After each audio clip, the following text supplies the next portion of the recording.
Resources Committee, which is being held on WebEx starting just now. If I drop off the call, Caroline Stewart will take over to chair the meeting until I'm reconnected. And I'd like to welcome colleagues from the SPA, Peace Scotland, Scottish Government and HMICS. I understand DCC Jane Connors will attend, but I can't actually see her on screen at the moment. Oh, we do have the deck. Oh, she yes, is yes. here. I can see her. I beg your pardon, DCC Connors. You appear with a background saying 2030 vision, and it's a different background. So my apologies. I'd like to remind attendees that members will have read the papers, and any introductory remarks you wish to make should be kept to a minimum to focus on anything that is not included in the report, or there have been changes since the reports were written. This approach will ensure we can move to members' questions as swiftly as possible. Debs, are there any apologies at all? Chair, we have no apologies, but I cannot see Caroline Stewart on screen, so I will follow up with her once we've just finished the introductions and see if she's going to join us. But it does leave us without her to step into the chair should you leave the meeting. So perhaps we could ask if Alistair Hay could do that. I was just going to suggest that, if that's all right. That's great. And I see a thumbs my up understanding was that Caroline was going to be certainly attending. Maybe she'd have difficulty just logging on. Yeah, I'll just change it up. Are there any declarations of interest or connections that need to be recorded? Can't see any hands up. Now, in terms of the agenda, two things. First of all, we, in accordance with the reasons outlined in the private papers and as per section 20 of our standing orders, we'd like to take items 5 to 9 in private, with one modification, excluding the verbal update at 6.1, which we think can easily be taken in the public session because of the nature of what it contains, and there's no reason for it to be taken in private. So with that caveat, are members content to take items 5 to 9 in private? Yeah. Okay, thank you. Now, moving on to the actions from the previous meeting. The last meeting was the 18th of December, which actually seems an incredibly long time ago. Are people content that this is an accurate record of what we discussed? Yeah. Now, in terms of the action points,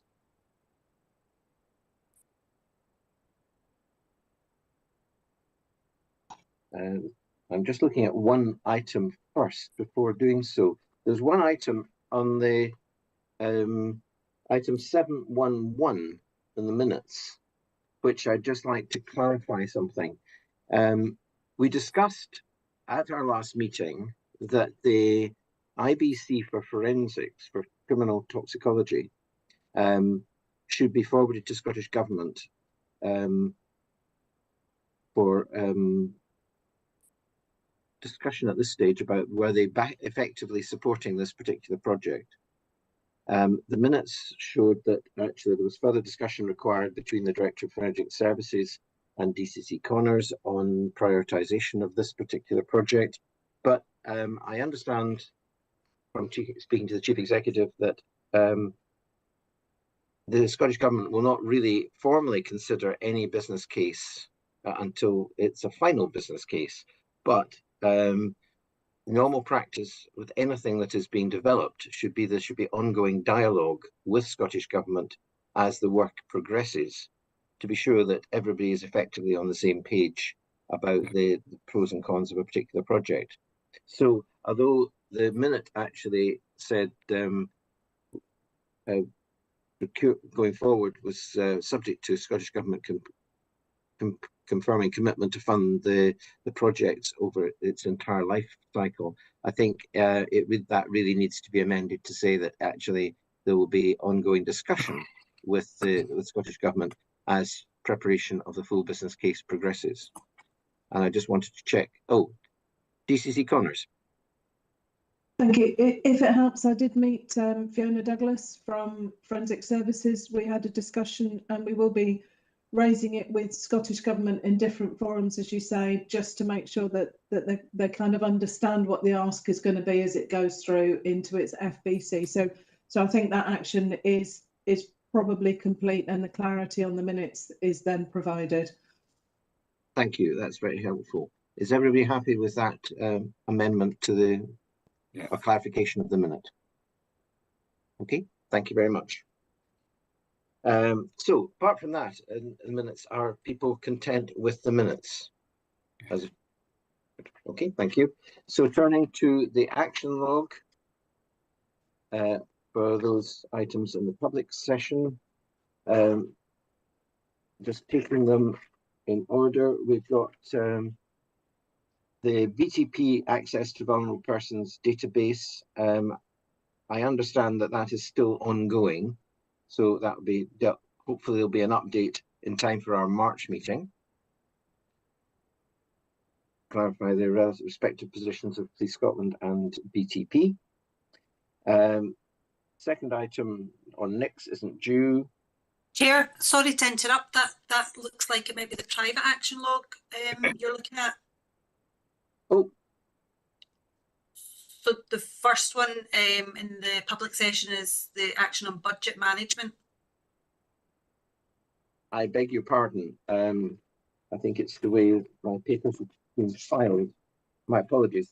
I will pick that up at the private session. Apologies for this. I've got the actions there in the wrong section. You got the correct one there, or do you want me to go through the log? If you could read them out, please. I think that'd be helpful. Of course. So the first one was the budget management, and it was an opportunity for members to understand the processes and controls to ensure robust budget management, and that's proposed ongoing because it's going to be taken forward as part of the committee development day in this Q1 25-26. The next one was one of the transformational benefits reporting, of which there are a few on the action log, and they're all proposed to close on the basis that we had a workshop session where the DCC attended and gave members a good update on the plans, and there may be some other actions that are created today on the back of discussions, but I think if members are content, we can close the ones that have been there for a while. So that was the next three, and it was also the change portfolio oversight action. They were all proposed to close if members are content. And then the last two were benefits actions as well, all proposed to close. So it's a bit of a catch-all because we've had that benefits workshop if members are content. Yeah. Thanks, Deb. Is everybody content with these actions to close? Yeah. Thank you. Another thing just to flag, Chair, we now have Caroline on the meeting, so we've got a Good. full. Thank you very much. And welcome, Caroline. So moving on to section 3, financial monitoring and planning. Welcome, Lynn Brown, for this item. Thank you, Chair. Yes. So, Lynn, I think you can take it that, as I mentioned earlier, that we've studied it, so it's really a matter of highlighting the key things from this. yeah, no, absolutely noted. So yeah, just to call out just a couple of key things. In terms of the revenue position, the dashboard at page 3 of the Appendix A, we are shown a year-to-date underspend, as will have been noted. That is in line with expectations, given that we're looking to fund the additional costs associated with the pay offer that was made. Obviously, that is one of the key outstanding risks with the 24-25 budget position, and as at today, the arbitration process is still ongoing, so no updates around that. So just wanted to highlight that.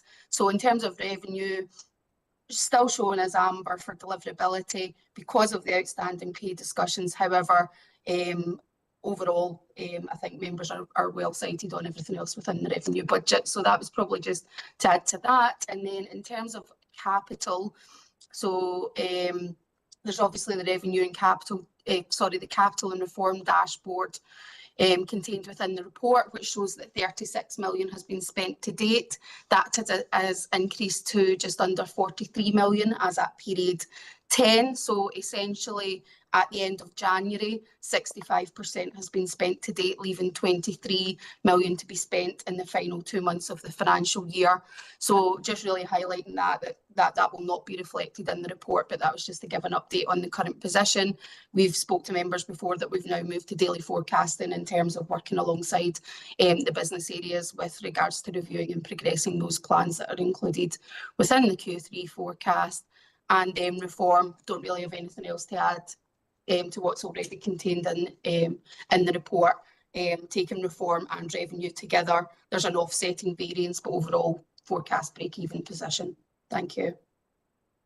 Thank you very much, Lynn. I'll pass on to members in a moment, but could you just clarify one thing about the daily monitoring?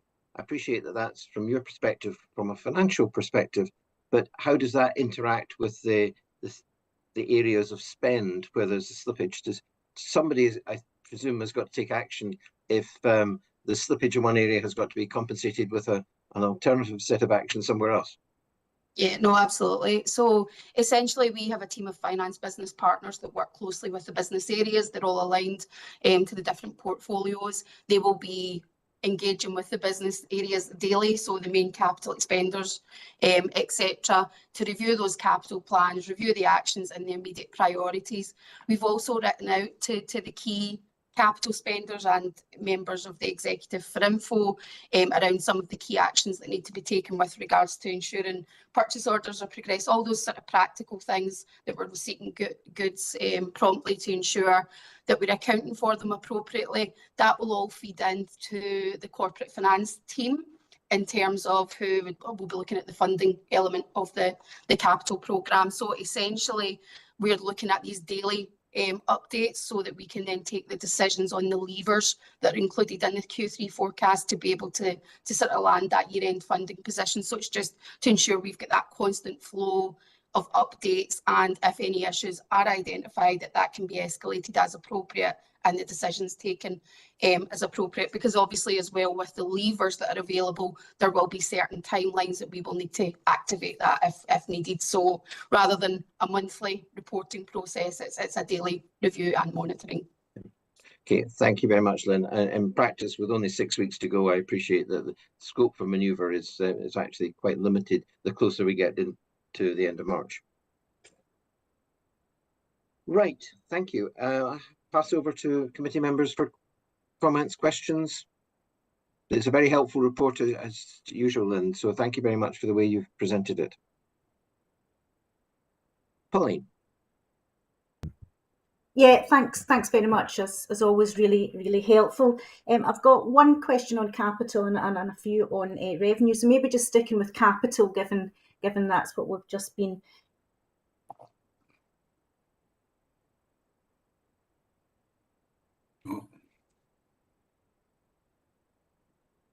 Pauline, I think you've just disappeared.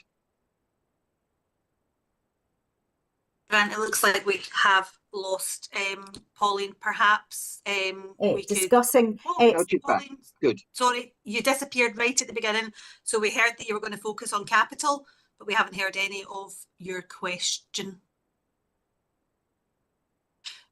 Yep, it looks like she's actually dropped off the call now. So I'll try and get her back in, and perhaps we could move to another member's question. In the meantime, can we move to Alistair Hay? Alistair. Yeah, thanks very much, Chair. Thank you, Lynn, as always, for the report. I think one of the things when you look at these is the complexity of it, the overall police budget, and I think success often goes under-remarked.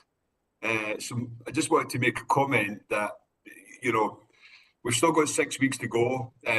You have to bring in a balanced budget, but I do think it's credit to all budget holders, and I do think it's credit to the support that's given to them by yourself and your team, that, you know, with a little bit of risk there, it's looking like another year of balanced budget. So I just wanted to comment on that. one of the things that strikes me in the budget is the commitment that the budget this year is being used to help, the way I'm interpreting it, to support the delivery of Vision 2030. And I know the Chief Constable is very keen, you know, to have warranted officers doing jobs that only warranted officers can do, and perhaps a number of other posts in the organisation can be done with staff that are better placed to do that with the right skills. And I think that's what page 8 on the report kind of indicates, that there's a recruitment process going on, but we haven't recruited everybody that would hope to recruit. So I just wondered if you could comment on the likelihood of us getting the right people in the right place at the right time. Or will this feed into next year? And my second question, you know, having given you praise at the outset, you know, and it has been a complex budget to deliver this year, and you've got that complication of we don't know, you know, all the pay discussion outcomes this year. We know some of them. Obviously, it's been a hard job to balance the budget.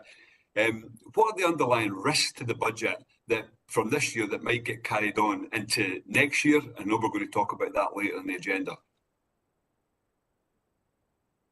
Yeah, I can come back on some of that initially, and other people may want to come in. But just in terms of the tracker on page 8 of the report, that highlights the sort of revenue investment decisions that have been taken throughout the year. So members have heard in previous sessions that our revenue investment group was stood up with our senior exec members, the DEPs, the head of finance, etc.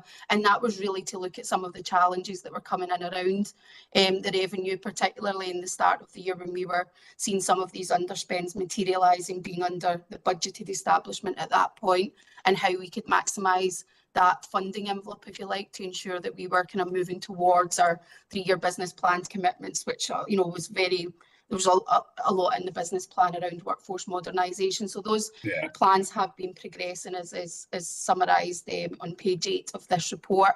So yeah, not all posts are in roles at this time, but it's obviously these plans are getting progressed, but they are being constantly reviewed, particularly, you know, with the exec members, etc., just to look at that sort of trajectory as we move forward. We can touch more on it in this session later around the budget, because there's obviously assumptions in the budget for that that will be highlighted later on. But essentially that work is progressing, and those decisions were taken in line with the business plan commitments that were outlined in the 3-year business plan. Yeah, I see the DEP's got a hand up there, so may want to come in that before I move on to the risks. Thanks. Yeah, thanks Lynn. Yes. Sorry, Grant, thank you. And thanks very much for the question and also for the compliments. I think it kind of all links in that with the ongoing pay negotiations, it's meant this year has been particularly difficult in terms of where the money's had to be held, where we've been able to invest, and where we've had to kind of keep that balance. So again, real credit to the business owners, as you've said, and finance teams that have kept us on track. With the police recruitment going to where it needed to with 16,600 as well. So that workforce modernisation and that ability to flex is becoming more and more important. And we're looking very much ahead to next year and the year after, and how do we focus on that workforce modernisation but keep within budget. So grateful for the compliments, and just to back up what Lynn has said, it's an ongoing process over the next 2 years, but this year has been particularly difficult because of the pay, and that will lead into risks. Thank you. Thank you very much, Jane. Alistair, anything else? You've still got your hand up.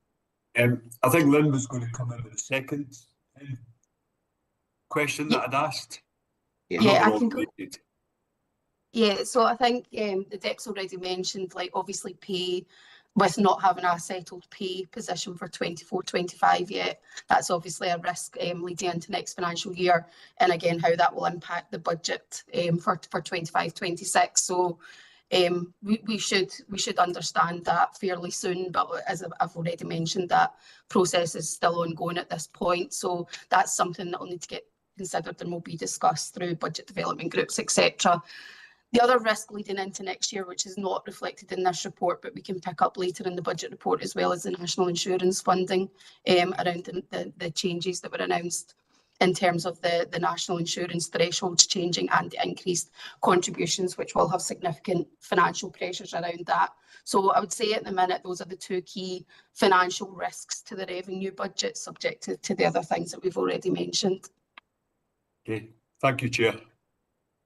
Thanks. Thanks, Lynn. Pauline doesn't seem to have reappeared yet. And we do have Pauline back on the line, so. Oh, right. Yes, right. sorry, Grant, I am here. Right, okay. Well, would you like to start again with your question? Yeah, I think you've covered in terms of those pay impacts part of my question. The other part in the revenue side I was just going to ask was around third-party payments, which do appear to be high in line with forecasts, and I wonder how they compare to previous years, what's behind that, and what actions were taken to mitigate in future years. And the second question I had was on the follow-up to the capital questions, how confident the team are in terms of meeting the funding allocation for this year, and plans ensuring that we are on the front foot going into 25-26, given the substantive uplift in capital allocation for 25-26. Thanks. Okay, thank you very much. Lynn, are you happy to take these? Yes, I can take them. So in terms of third-party payments, the third-party payments includes the legal liabilities cost, which is highlighted in every report that's a demand type led area. It's very variable. It's one of the ones that we always sort of highlight that, you know, there's never a set plan for that.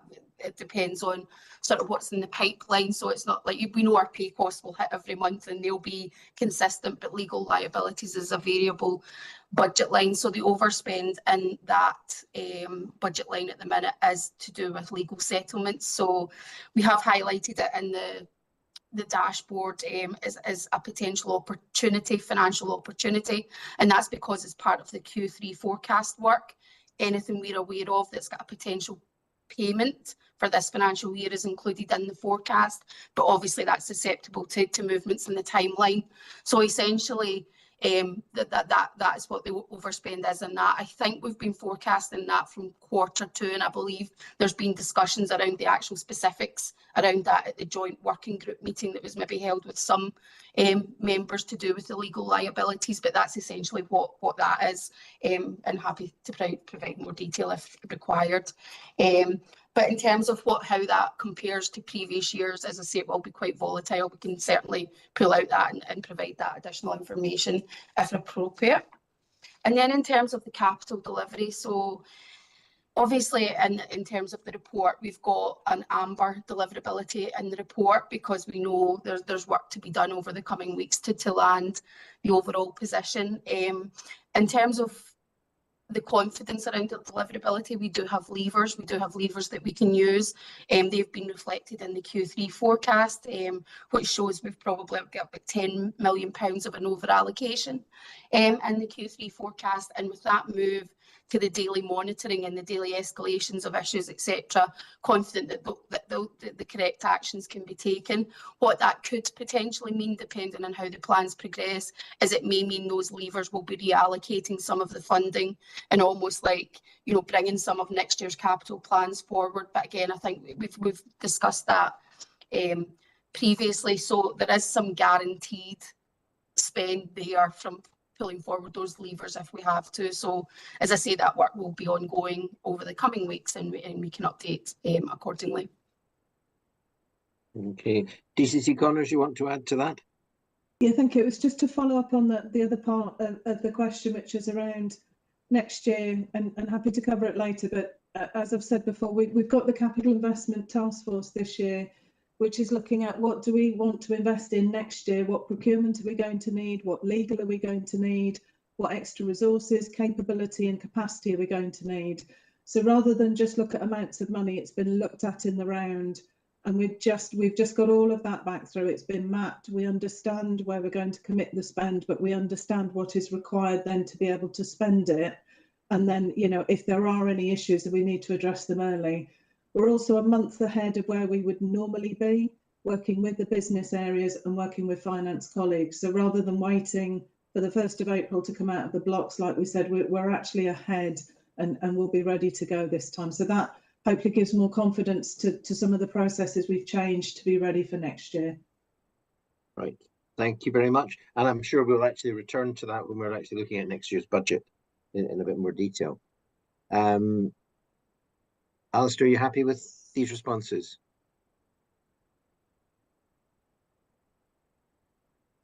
You're on mute. Yes, happy, thanks. Right, okay. I'm just going to say yes, it's Pauline's questions, but I'm happy with the responses as well. I beg your pardon. Somehow or other, my screen, people have moved around the screen and it's caused me slight confusion. My apologies. Pauline, are you happy with these responses? Yeah, thank you very much. All right, thank you. I think, Angela, you were next. Thank you, Chair. I think DCC Connors has partly answered this, but just to drill in a wee bit, there's various mentions in the paper about the underspending estates.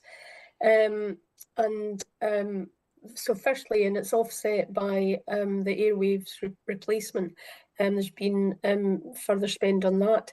Can I just check if that is additional spend or if it's spend that has been planned for subsequent years and it's just been brought forward and then will be reinvested in estates?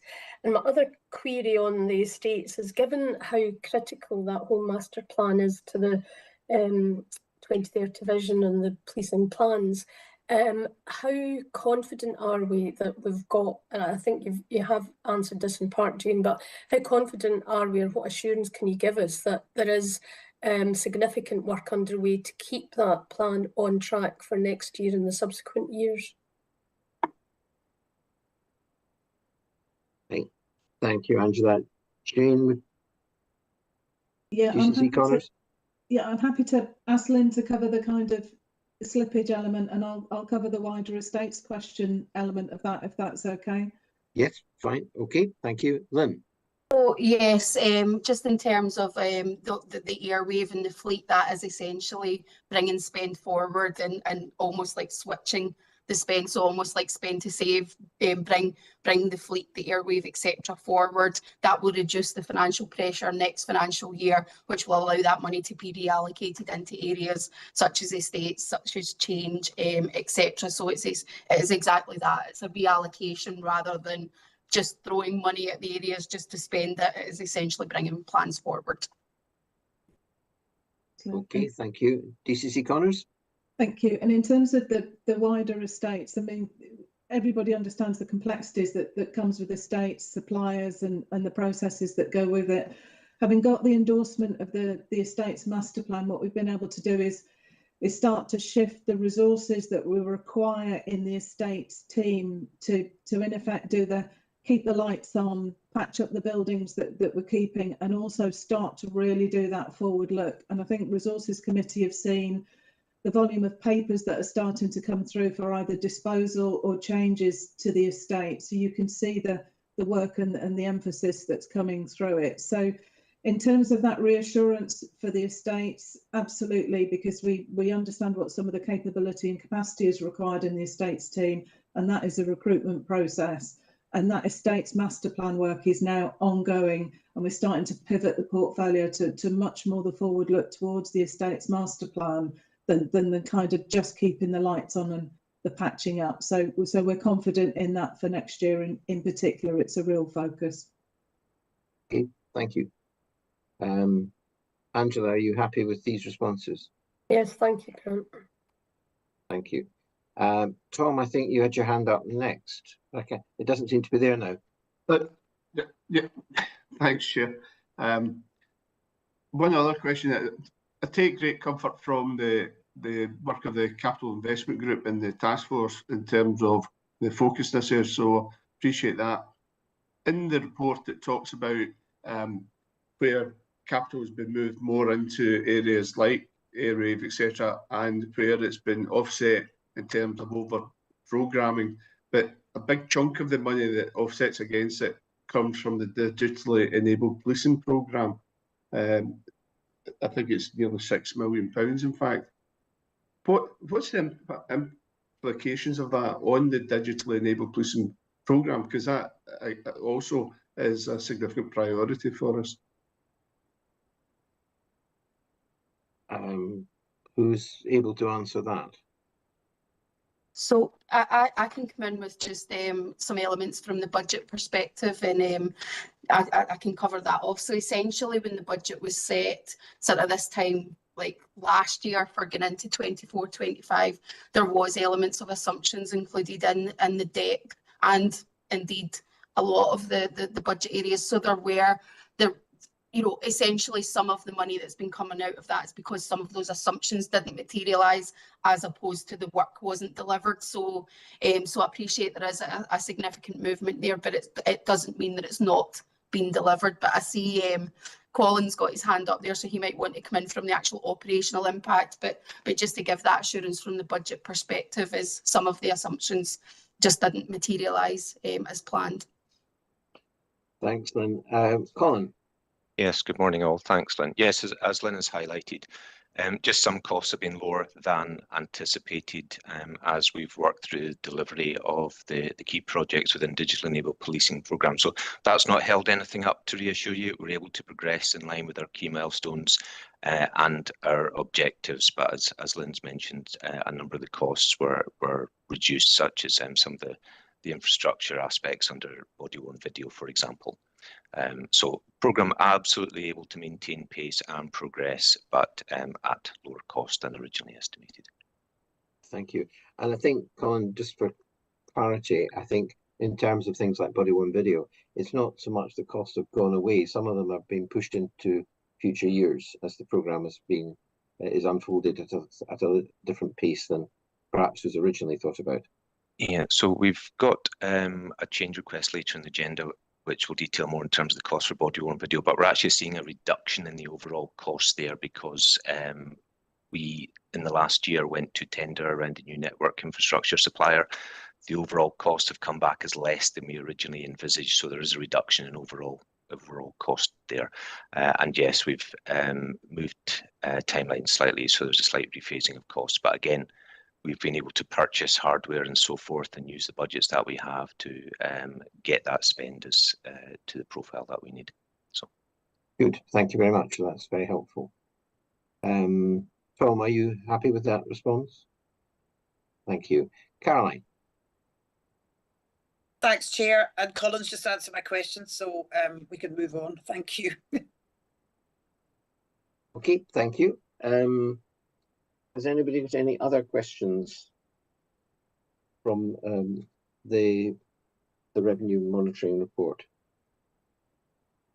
Lynn, Chair, can I just come back in? I appreciate I've probably done this before, but just to call out that there's another appendix as part of the budget report, Appendix B, which just outlines some budget adjustments. So that's just really there for committee approval. Essentially, it is the budget adjustments releasing some overtime contingency that's held centrally, and that's just really allocating it out to the different divisions that has actually spent that contingency. So no impact on bottom line, just a reallocation. And then there is page 3 of that appendix just details like ABR and SBR, which is the autumn budget revision and the spring budget revision from Scottish Government. So that is essentially additional funding that we've received, which has been reflected in the report. It does change the overall budgeted position, but been reflected in the report. So just really looking for committee approval around that. Thank you. Thanks, Lynn. Yes, I was trying to be sure that we'd covered everything in Appendix A first before moving on to Appendix B. But I think, just to clarify, nobody's got any other points on Appendix A. I just before we leave that, I was going to add that it's great to see the momentum on the capital front having picked up so much since we had our last meeting. So well done to everybody on that front. So turning to Appendix B, as Lynn has said, this is just for information, but more significantly to approve the environment between the different categories. And is everybody content that we do that? Okay, right, thank you. We'll take that as approval. And we can now move on to the next item, which is really in relation to, as I mentioned at the start of the meeting, the procurement standing orders. We should probably take that just now. And I'm looking to see if Ian McKee's on screen. But I'm just looking and we don't actually have Ian on the call just now, so perhaps we can move to the benefits monitoring. I'll make contact with Ian and we can take that after. Yep. Okay, fine. Thank you. Okay. Thanks, Deb. We'll move on then to item 4, benefits monitoring. And I understand that for this paper 4.1, we've got Conrad Tricker and Campbell Moffat to speak to this. I'll move on. So got Colin McKeever. Who's going to lead off in it? Bear in mind, I should stress again that although there's quite a lot of material in here, you can take it that we've studied it. It's really just a matter of highlighting the key points and anything that's come through subsequent to the preparation of the report. Yes, it's Colin here, Chair. I've put my hand up to volunteer to take us through this. Right, okay. Ably supported by Conrad, I'm sure. Yes, absolutely. There's a lot of figures in here which I'm not going to rehearse for the sake of brevity. And as we've mentioned, there's wider work going on around benefits as well as covered in the action. So just a couple of points to pull out from the executive summary pages, if I may. We're highlighting, following approval of change request to rebaseline the benefits, a reduction in planned cashable savings for NICs and UCCP. These are matching the Q2 forecast figures that we have.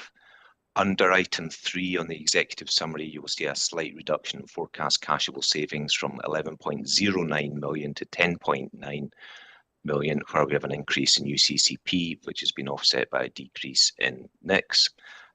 Actual cashable savings have increased this quarter from 1.28 to 3.78 million through savings achieved by NatNet project, which have been validated by our finance colleagues.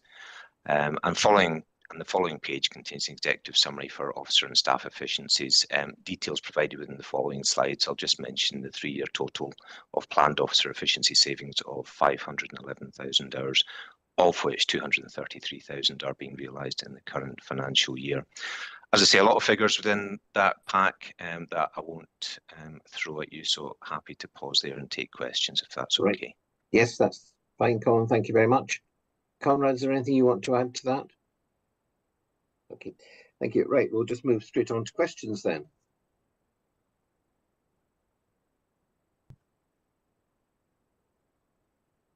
Can't see any hands up yet. Oh, yeah, Angela. Thank you, Grant. So thanks both. It's good to see this paper and set out so clearly. Can I just ask though about the process for reinvesting the benefits and how these are being captured and then reinvested in other priority areas?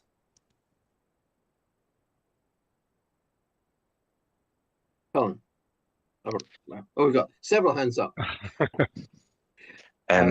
Conrad may be better placed, but I would suggest this is being wrapped up in the current work to look at just that. How do we demonstrate how we are applying these benefits out, for example, in the front line where we can get those efficiencies and so forth. So short answer, I think it's a work in progress, but Conrad will enlighten us further, I'm sure. Okay, thank you. Conrad. Right. Thanks, Colin. Thanks, Chair. Yeah, this is part of that discussion we had at the working group with yourselves in terms of the work that's ongoing. We've got a benefits working group in place. We are creating a process to both support the benefits build, benefits profiling at the beginning of pieces of change work, but importantly then introducing a decision-making forum around the best use of those benefits in terms of either allowing them to be absorbed by the organisation because of demand, productivity, and the unmet demand that we face in areas of policing, and or reallocating that efficiency or benefit into a specific capability enhancement or so on. So that process is being trialled at the moment internally with a couple of pieces of change ongoing at the moment, and we would report back at a later time in terms of when the process is embedded in and can start telling that story to yourselves in terms of where the benefits have been reinvested, and we're seeing that the reinvestment deliver outcomes that we want. So it is work in progress. There is a process that's being piloted at the moment, and we would come back later on during the 2025 to give you sort of further detail and examples of where that's starting to work. Okay, thank you. Jean, you had your hand up and then back down again, so I'm not sure if you want to come back on this. It's been covered, but thanks. Okay, thank you. Angela, are you content with that answer? Is there anything else you want to raise? So I think, you know, I accept that it's work in progress. I think I'm still a bit unsure about at present how we're capturing these and how we then make sure that it is that they're reinvested. I'm getting the impression that perhaps they're not, and they are absorbed by the service area where they're being generated. But if I'm wrong, and sorry, I missed the seminar, so you may have covered this. Apologies. Okay. DCC Connors, you've got your hand up now, so do you want to respond to that? Yeah, thank you. I think we've accepted that our ability to track end to end from the very beginning of concept of any kind of business case and what benefits we think are going to come through to actually work and show that reinvestment and the outcome. And that was the part of the workshop to show that that's ongoing. At the moment, we're still quite linear in terms of hours or money as opposed to the wider outcome benefits. And they do tend to stay within the business area rather than being reinvested across the organisation. So that is one of the big shifts that will come through, so we can track and show the reinvestment, which means we're prioritising where those benefits need to go rather than them just staying in-house to the areas where it's been found. Okay, thank you. Okay. Angela? Yeah, thank you, that's fine. Right, thank you. Conrad, could I just, before moving on to anything else, you talked about perhaps absorbing for unmet demand. Are you able to capture, if you freed up some people's time to deal with unmet demand, to what extent you're making inroads into it? Is that a feasible approach? I'm trying to think of impact as much as anything else. So hopefully to a certain extent, Chair, I think is where we're going. So our demand productivity are part of the working group that I referred to. And of course, they have a wide range of data sets that they're able to draw down on in terms of understanding the demand that's placed upon us and where we meet it and where we don't. So I think we will be able to tell part of that story. It might not be to the level of detail, you know, that we might want, depending on the data sets that are available to us, but that is part of the journey. So we have demand productivity around the table, we have our own change PMO, and we have the performance unit as well, so that we can get that full story of both the change activity, where we're going to reinvest that, and also how that will affect our demand and or unmet demand. I think just to touch back on what the DCC and the question from Angela, you know, much of the, whilst we might be saying it's reinvested in the business, a lot of the change activity that we've seen coming through is impacting on local policing. So it's impacting on it's not like it's a really niche area that is seeing the benefit. Actually, it is the broad spectrum of local policing divisions which are reabsorbing that increase in capacity through a change project, and of course that's where most of our demand sits in the local policing volume crime space. So actually, and when you listen to the chiefs talking about reinvesting in the front line, the focus on community policing, actually generating efficiencies in local policing, you know, 10,000 of our workforce, and allowing them to reinvest it means that they can deliver the changes that we want to in terms of community policing model and dealing with all the calls that they go to in a more effective, efficient and victim-centered and professional way. So it's not you know, it's working at the moment in terms of the changes impacting on the people where we want to give them more time to invest in the activity that we're focusing them on, if that's helpful in terms of how it's happening at the moment. it's helpful, and I appreciate there's a lot more work to be done in this area, but I think in terms of releasing to deal with unmet demand and then prioritising within that, the more information you can then glean in terms of what impact that's having will help to tell the story in a meaningful way and help making future decisions. So appreciate that's work in progress. Caroline, I think you had your hand up next. Thanks, Chair, and thanks for the paper, and thanks for all the answers that have been given to the questions. So in a way, they've sort of answered quite a lot of mine. But I just want to reflect that while I was at the workshop, and I completely agree with the philosophy of where we're going with this and very much support it, I think this has been a sort of running sore for the last 8 years. We've invested heavily into the DPU. We've invested into many areas so that we actually have the tools available to be able to demonstrate the benefits gained from these investments. And I'm just wondering, now that you have that philosophical piece done and the approach sorted, what is the timeline for actually getting that to the committee? Thanks. DCC Connors. Thank you. So with the new transformation interim director coming in and then the advert going out for the substantive interim director, I would suggest that within 6 months, we will have a robust process that will be able to meet the needs of this committee in particular. Thank you. Caroline, happy with that? Yeah, and perhaps that could go then on the action log, just so that 6 months' time committee can expect to see it. Thanks. Okay. Thanks, Caroline. Alistair. Yeah, thanks, Chair. To be fair, I think my questions have substantively been answered here. I do have those concerns about we have these major projects. They promise many benefits, cashable savings, and also freeing up time that can be reinvested elsewhere. And it's not always apparent as these projects run that that's actually a reality. But I think the workshop was invaluable, and I think that ownership of it and that change is really important. So I would just back up the questions from my colleagues, but also appreciate the answers. I've got just one question, and I was frantically going through my notes, and I couldn't find it.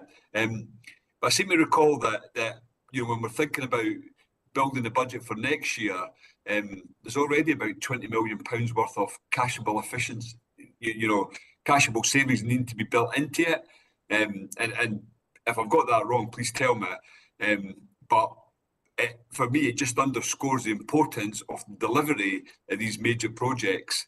If we don't get that right, then we're really struggling to balance the budget next year, which for Police Scotland, the public, the government, and the board, that's a red line. You have to balance your budget. You have to live within your means. So just maybe comment around that. Okay. Any DCC Connors? Yeah, thank you. It is a very valid point. We do have to make savings. I mean, Len has the specifics, but we're covering it later on. But exactly, and with the pressures, as Lynn has outlined, with the national insurance, with the pay, ongoing negotiations, those pressures are going to increase next year. So you're right, those efficiencies, we are going to have to look at them. I think the work that we're doing around the workforce modernisation, as well as the ESR, the big programme in the corporate space, there's a huge amount of work that really will bring a number of those efficiencies to the fore in the next 12 months. So you're absolutely right, there is pressure on it, but actually we have a lot of programmes that are focusing into those specific areas, as well as what we can do locally within operational policing as well. So it doesn't just sit with the big transformation portfolios, but also what are we doing in business as usual and continuous improvement. Okay. Thanks, Jane. Alistair, anything to add to that? Yeah, I appreciate that, and it's work ongoing, so we don't know what the efficiency saving has to be. But just one last comment. When I go through the projects, and it's saving like 18,000 hours and that, well, that roughly translates to about 10 posts, which doesn't seem like a lot, but actually when you think of the pressures that are on policing, it's if you had 10 extra officers in any area, it would make an enormous difference. So I think that clarity on how these are being utilised as we come forward, that will be very much appreciated by all. And I think anybody that gets the additional officers would really appreciate it. Okay, thank you. Conrad, do you want to come back on that? Sorry, Grant, is it okay if I just come back in quickly? Yes, apologies. Honestly, you're absolutely right. And again, it's a really good point. I think it would be remiss of me to not point out that actually most officers at the moment are probably at 120% demand. So the efficiencies bring them to 100%. So they're still maxed out. We're starting to see the 16,600 now taking effect. Add to that some of our, modified colleagues, the work we're doing with some of our sickness levels. You're absolutely right. But I wish the efficiencies was as simple as that FTE translation, as you and everybody on here knows, it really isn't, because of the level of demand. But all of that efficiency work plus the investment in the front line that's already been mentioned, that's where we're absolutely going to see the difference and the pressure come off, and then the savings and efficiencies could be made. So thank you. Thanks, Jane. Conrad, anything you want to add to that? Just very briefly, probably it's just the caution about translating efficiency hours into FTE, which is probably the point that DCC was making, that it is fingers and toes. So it might be saving every officer 15 minutes a day. And yes, across 10,000 officers, that adds up to, 10 FTE or whatever it is.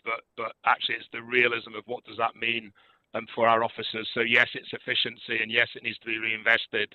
But it is the correlation between the efficiency saving and the operational delivery is quite a complicated route, I suppose, is my one kind of caveat into the conversation.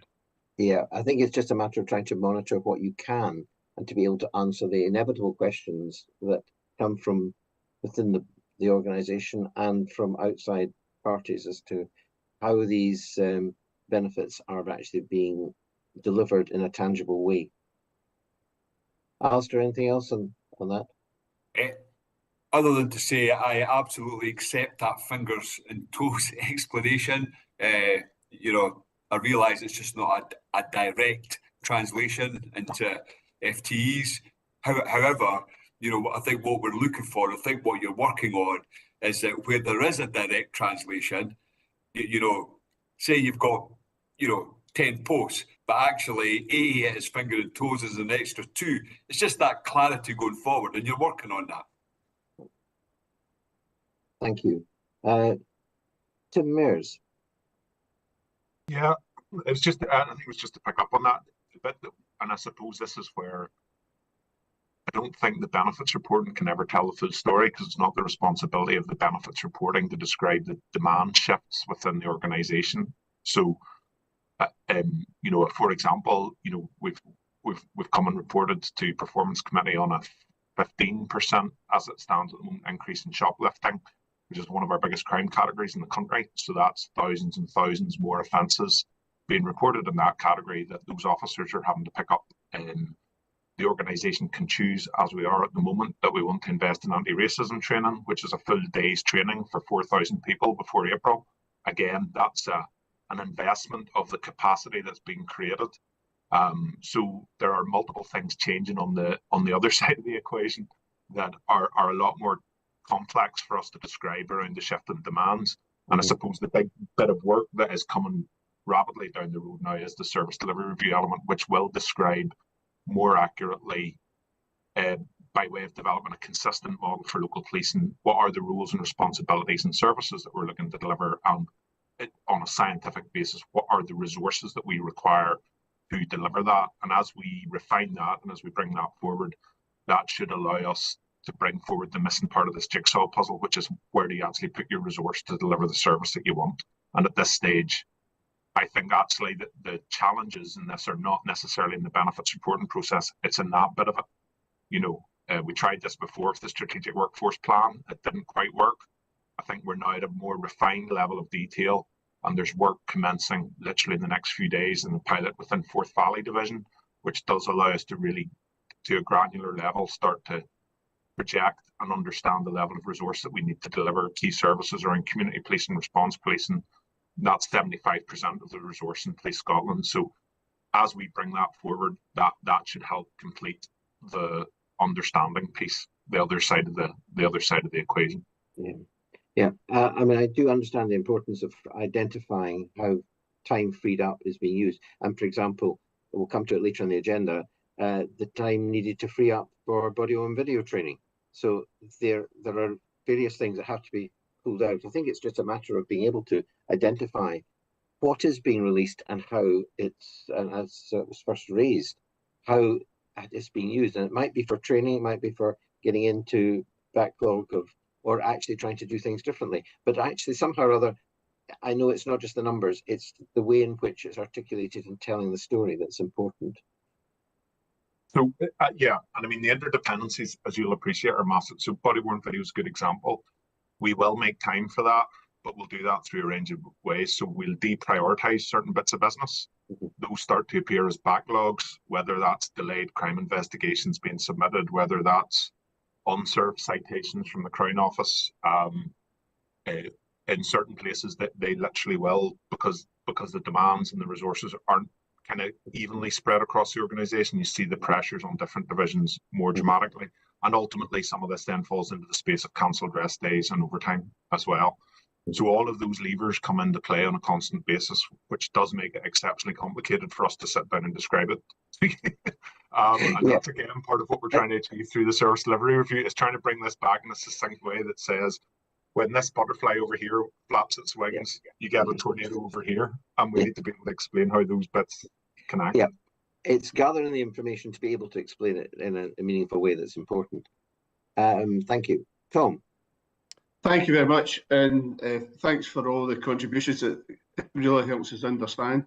Looking at the paper and the executive summary and officer and staff efficiencies, we see that to see those planned and forecast efficiencies coming through to actual efficiencies takes time to capture. And if you look at the numbers for the years 23-24, it's still been no doubt validated. That the numbers there compared to what was planned is significantly less. Now, recognising that it's a shift in science, that as you get more information, your actual figure increases. Is it possible to give us a sense of the actual savings that we're getting over a period, that we could look at some of the years preceding 23-24, where that process will be more mature and the numbers will be more realistically presented? Would that be helpful? DCC Connors. Yeah, I'm happy to take that as an action to be able to provide that context for a future meeting, if that would be beneficial. Just feel, Jane, that it would actually reinforce the point you're making, that all this work's ongoing. If you just look at those numbers, it looks as though it's not really that successful, but it's actually a moving picture. And if you go back a stage, you'll see where it's further on. Yeah, happy to do that. Thank you. Yeah, I think being able to actually look at it in the cumulative position and how it's aggregated will actually help to tell a story. And it's not just 1 year, as you highlight, Tom. Thank you. Caroline, you got your hand up again, I think. Yes, I did, Chair, thank you. And it was really just on the basis of listening to my colleagues' conversations. And because for me, one of the things that drives the benefits realisation is having that change division who will help drive the change of business practices, ways of working, etc. So my question is, are you confident you have a change division that's adequately resourced to start driving these changes through, so that can be evidenced to the committee? Thanks. Okay. Jane, I think that's for you. Thank you. Yeah, so we've had a number of different reviews into the change function, BDO, Deloitte and others. So in terms of benchmarking, we come out, roughly where we would need to be in comparison to other agencies and different areas. I think the focus for us now is being able to become more agile, flexible and really look at the prioritisation, you know, coming back to the point about resource, have we got the right resource in the right place, driving the right projects, and that's that ongoing piece of work that we're doing at the moment. And as I say, the investment that the Chief has made in terms of being able to create capacity by bringing in a transformation director who's that's their professional role, and they will take that up. So we're not trying to spread our capacity. Do have confidence that will absolutely deliver what we need to in the transformation portfolio. Yeah, I think that's very welcome, and but I think they'll need a team with them to help with that. And these resources are notoriously difficult to recruit. So I think that's something you need to focus on, is how many of these people will you need to actually drive these changes through, because that's the bit that all organisations find the most hard, is actually driving that change in the way that we do things. And you need people that can help you do that and understand what they're doing to make that happen. Yeah. Jane. If I could just come back, you're absolutely right. I think I would just like to support also the transformation colleagues that are in the portfolio who are working exceptionally hard and have delivered a number of significant transformation programmes in Police Scotland. The shift forward now, looking at the vision and how we pivot the portfolio, is exactly coming to Caroline's point, and how do we make sure we support that pivot and the people that are in the portfolio and look at that capacity and capability. It's a very valid point. Thank you. Thanks, Caroline. I think in overall terms, we welcome the progress being made, the plans for the redesigning it all and coming through this autumn. But I think the key thing is to be able to actually look at all the things that you've planned and be honest about what's worked on time and delivered the benefits that were in the full business cases. Some of them will naturally have slipped, but that may mean that in aggregate, once they're in place, you can actually measure, are they contributing in the way that was originally intended, and just see what's coming through. Not everybody will be able to achieve the savings and benefits they anticipated on time and on track, but I think keeping a close eye on it and seeing how it all comes together is the important thing. And as Colin mentioned at the outset, some of the cashable planned values have decreased significantly due to the approval of change requests for NICs and UCCP. So it's a matter of sometimes hopefully the benefits will come through, but at a later point in time. But we shouldn't lose sight of that. Okay, thank you. Can we move on to 4.2, the change portfolio oversight report? And I think to some extent this is the same team. Who? Colin, you've got your hand up first, so I'm guessing you're going to lead on this. Yes, I will do, thanks.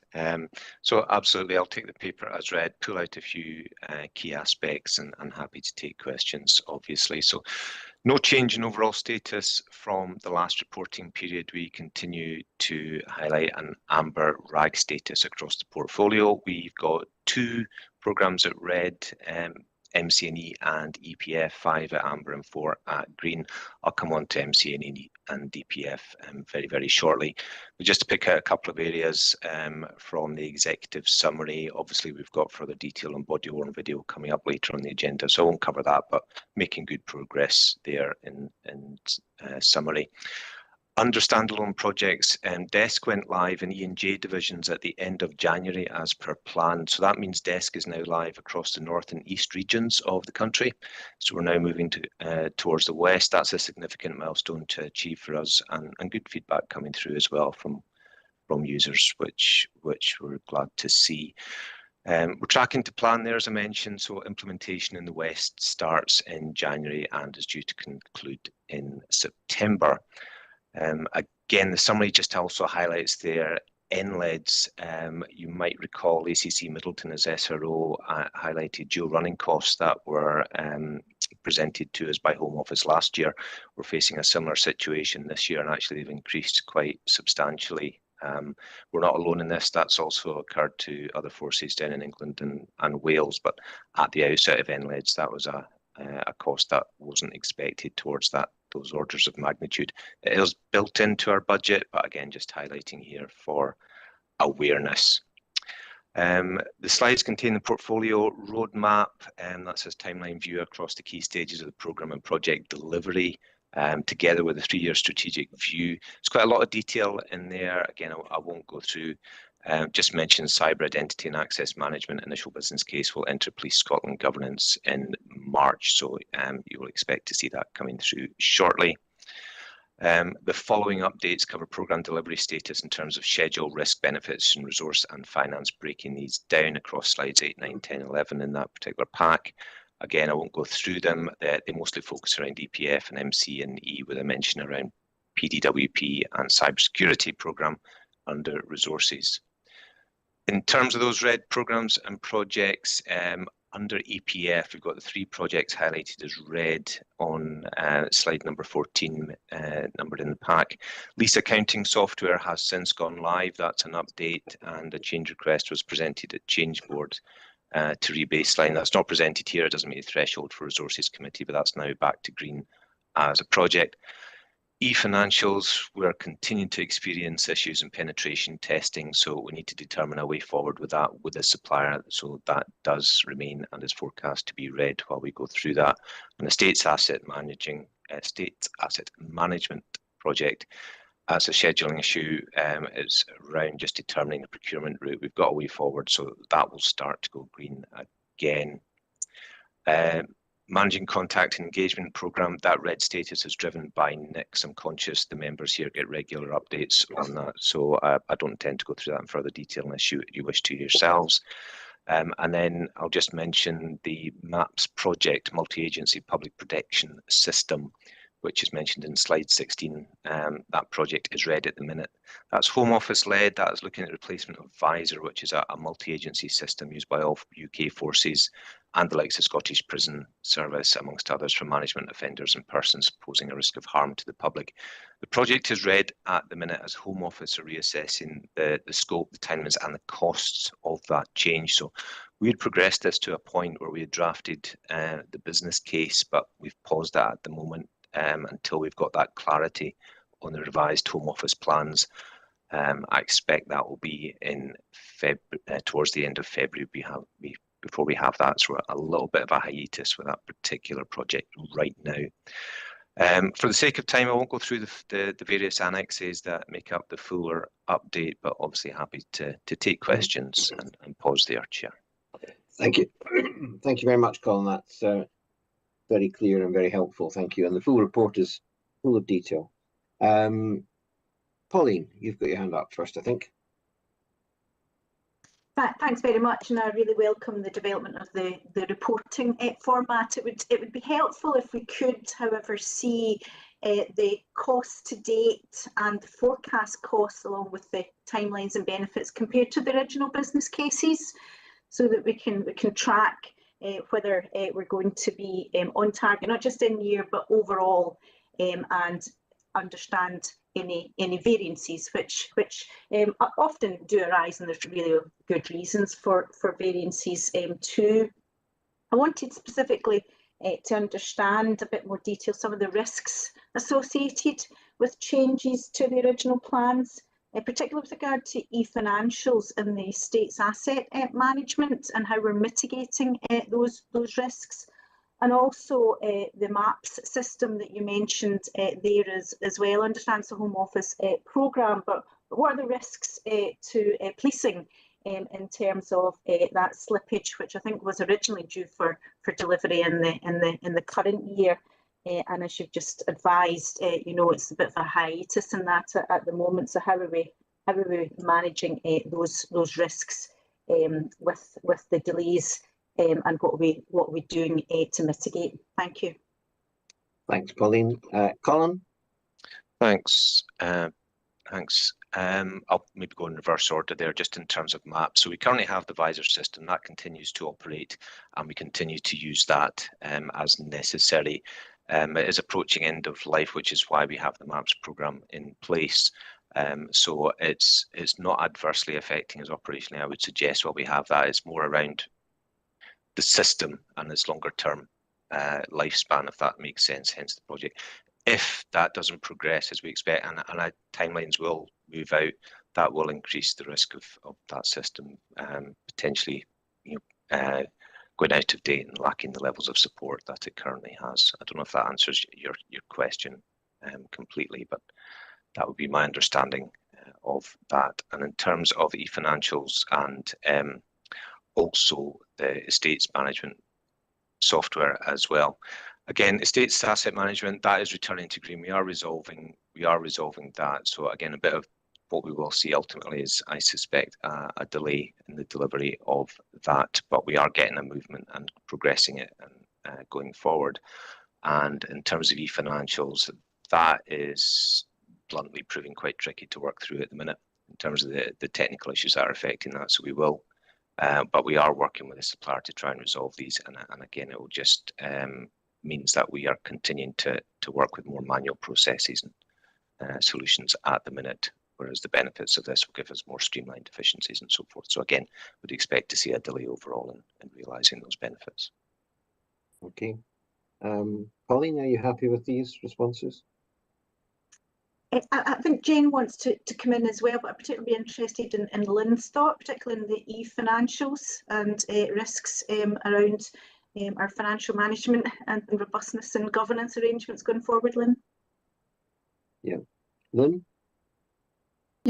So, yeah, as Colin said, there's obviously actions being taken to sort of mitigate against that. I do believe that there's a meeting being held this week, today, I think, with the supplier. Colin, you may be able to correct me if I'm wrong here, but I believe that things have moved on a little bit in terms of looking at some of the testing, and that actually we'll be looking at a timeline as part of this discussion in terms of how we can take forward the recommendations, etc. So once we've agreed that, we should be in a position to sort of accept the system. So I appreciate that's not necessarily answering your question, Pauline, but I think there has been a little bit of progress on that sort of this week. But yeah, just in terms of the overall e-financials position, we have been monitoring that, we have been working with it.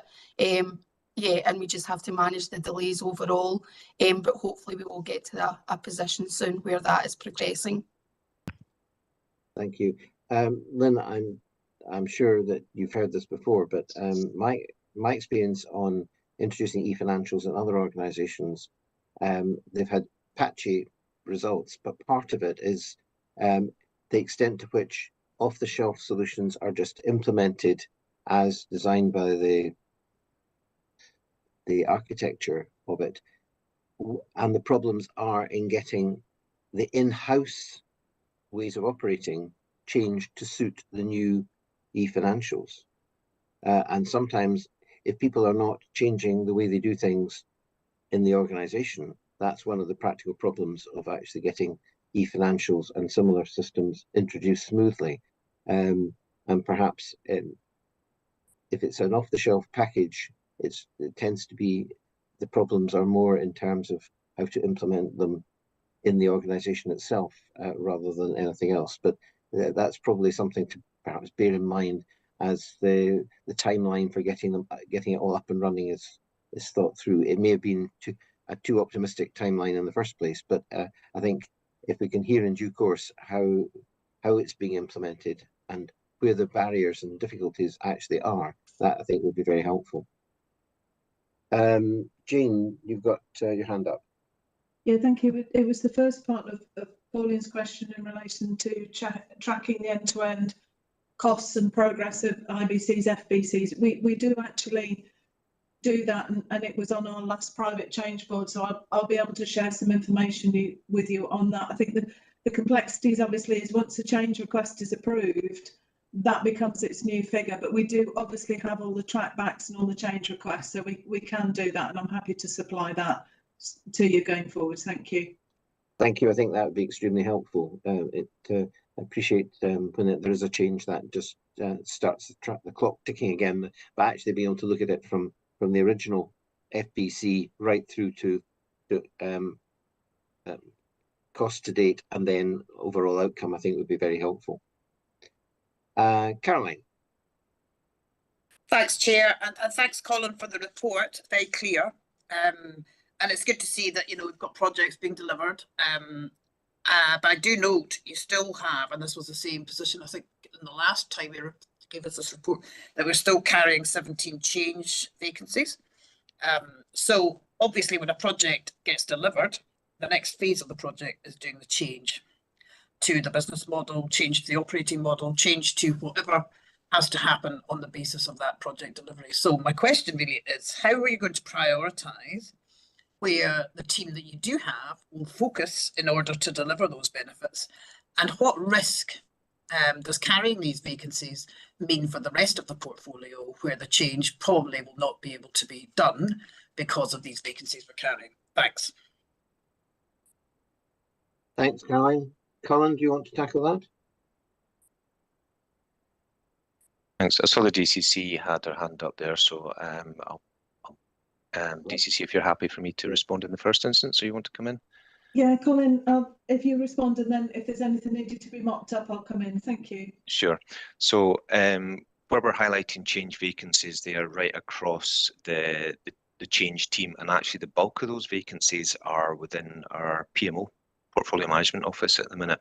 We're actually pretty good in terms of project managers and business analysts and so forth. We've got very little in the way of gaps. We've got one project manager post we're actively recruiting for at the moment, and there's always going to be a degree of turnover as well, just given the team. But actually the majority of that resource gap is within the Portfolio Management Office.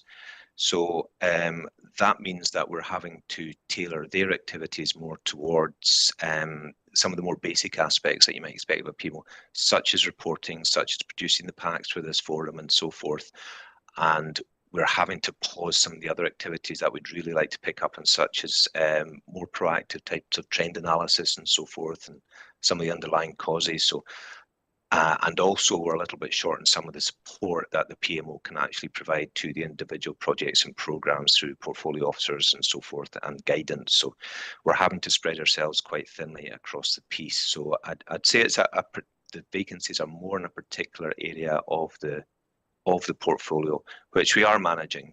And actually in terms of delivery side, we are good at the minute, but recognise the point, whatever resource we have is finite in terms of capacity, and we need to ensure it is targeted and prioritised towards the right type of changes. And I think the work that the DCC has alluded to will help with that going forward as part of the Vision 2030 and 3-year planning. Okay, thank you. Jane, is there anything you want to add to that? I think Colin's ably covered it. It's that we're holding vacancies in areas that we feel we can. We're stretching people thin, but making sure that we've got the delivery. And again, that prioritisation work, which is where we're going to put our resources, is really important. So whilst it looks like a lot of vacancies, they're being held in specific areas that we think we can manage. Okay, thank you. Caroline, are you happy with that? Yeah, I think it just underlines the point that these people are very hard to hire.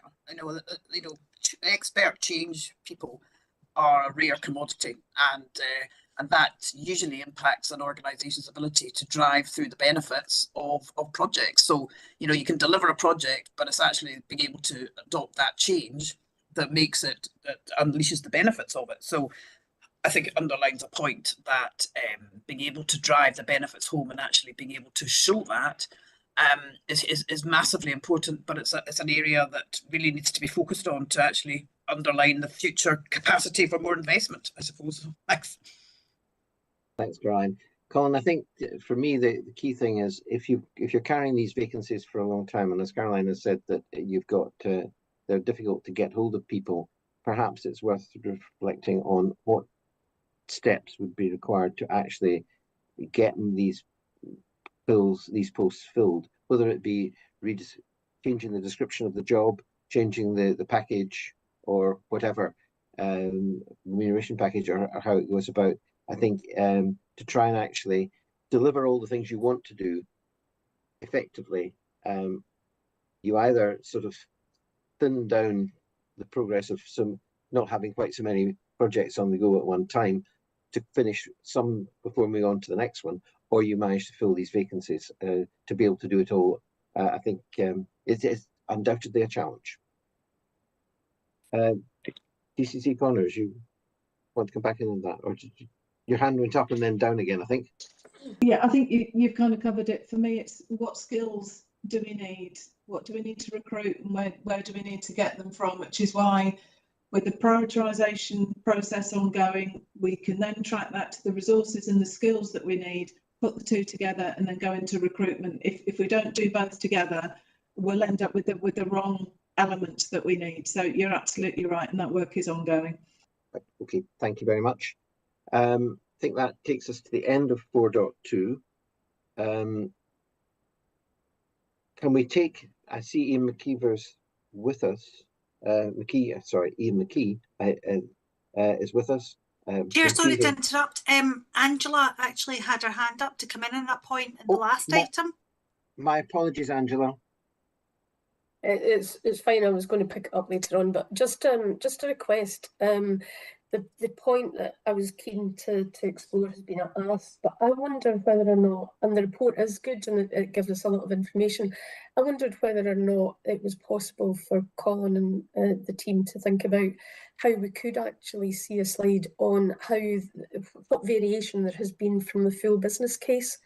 I think it would be useful for the committee just periodically to revisit that, and whether or not the terms on which the project programme was approved have significantly varied to the point that we might want to rethink it or ask for another business case to be presented. Thank you very much. And also perhaps that would lead to lessons learned coming through from that too. Is it possible to pick that up?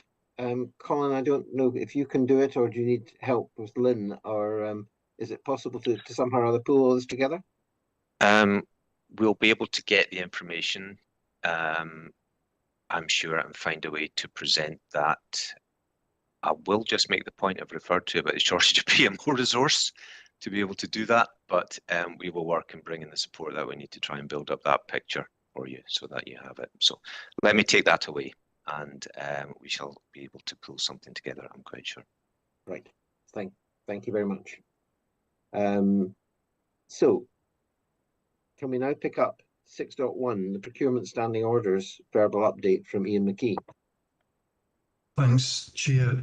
It's very brief, as we see no requirement to change the procurement standing orders at the moment. It's all up to date and reflects any government changes, policy changes, etc. So the document remains as was last updated just over a year ago. It remains accurate for thresholds, etc. Right, well, that's good. A follow on to this is that, having got the standing orders in place, have you got the team with all the right skills to actually implement things at the right pace? At the moment, that would be no. We are still trying to re-recruit after the recruitment freeze. So we're still about 4 posts short. So we've never actually recruited our operating model. I guess that's the norm almost, but we're still 4 posts short. However, that is not taking cognizance of the challenges on the increased opportunity in capital spending for next year, and the master plan and ESR changes, etc., etc., and then what we need to continue to do and improve. So we're working through that and have get requests in for additional staff to support that capital spending.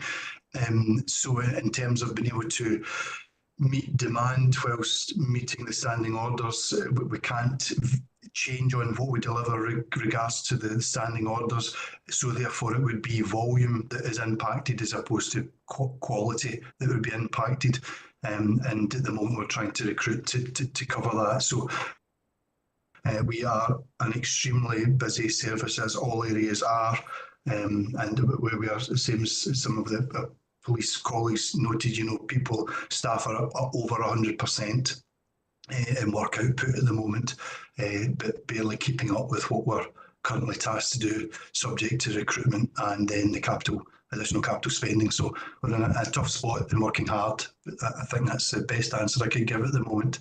Right, thank you. That's very helpful in just understanding it in context. we'll go into more detail when we're looking at the capital programme about how that's working. But I thought it was just worth just looking at it in relation to your standing orders. So thank you. That's very helpful. Any questions from anybody?